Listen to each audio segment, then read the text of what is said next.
What else do we have? Let's go to East Africa, where the Kenyan President William Ruto today raises the curtain on the Connected African Summit 2024. That summit brought together ICT thought leaders and policymakers that would champion innovative ideas and partnerships that leverage technology on the African continent. Now let's get excerpts from the opening formalities in Nairobi.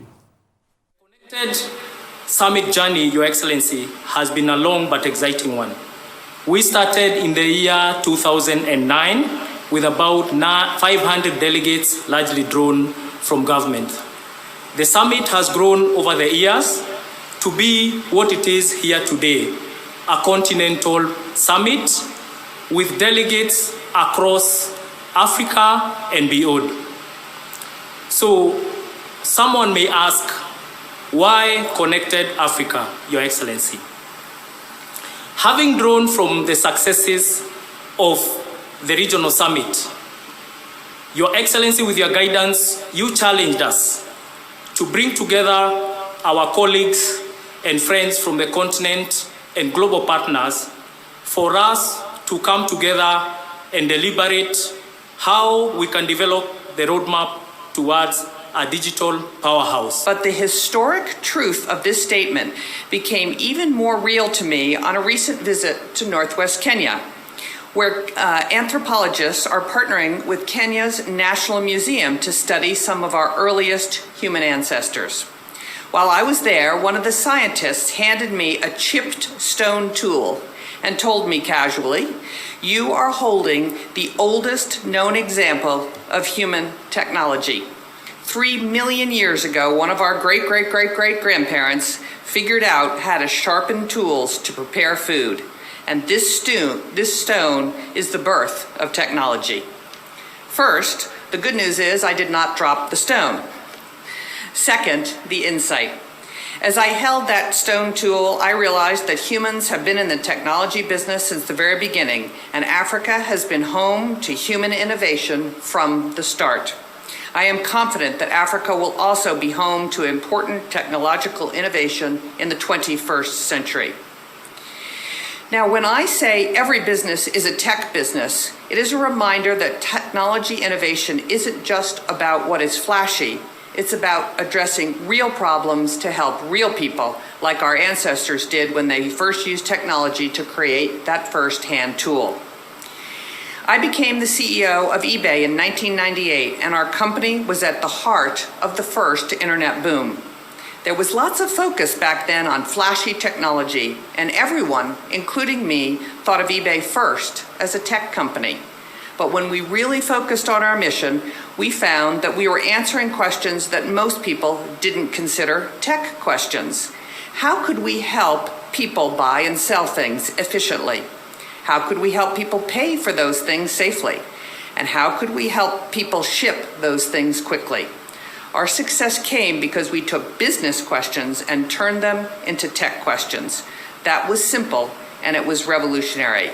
Today, we come together inspired by the shared vision of a continent whose thriving economy anchors global prosperity, driven by the full participation of every citizen, and where, through the relentless pursuit of innovation, integration, and efficiency, our digital economy becomes the fundamental enabler of the aspirations of over 1 billion Africans. The primary ambition of this summit is that through determined collaboration and innovation, we will lay a sustained foundation of connectivity and empower the people of Africa to achieve the UN Sustainable Development Goals as well as the AU's Agenda 2063. We have quite some time and we have some way to go in order to be ready for the digital economy and the future of work. Africa's internet penetration rate is 36%, which translates to 470 million users in a continent of 1.4 billion people. Current projections indicate that at the current pace of development, this number will increase by an additional 300 million people by 2030. Our continent is connected to the global internet through 19 undersea cables, which is comparatively modest compared to other continents.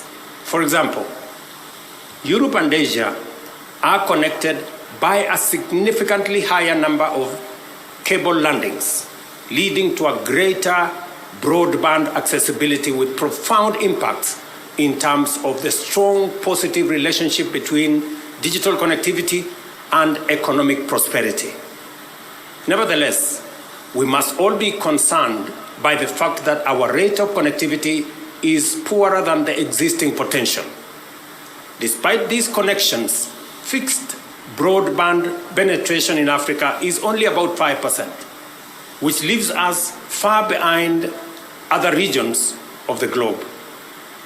This has critical implications for our ambition for both connectivity and economic transformation through the digital economy.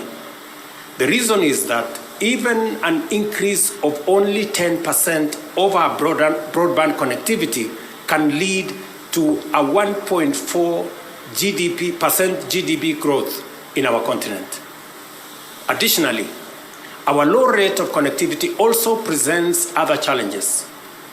For instance, Africa's current average broadband speed stands at 8.1 megabytes per second, and at 5% of the monthly gross national income per capita, data costs represent a significant expense and places connectivity beyond the reach of most, especially those who are vulnerable.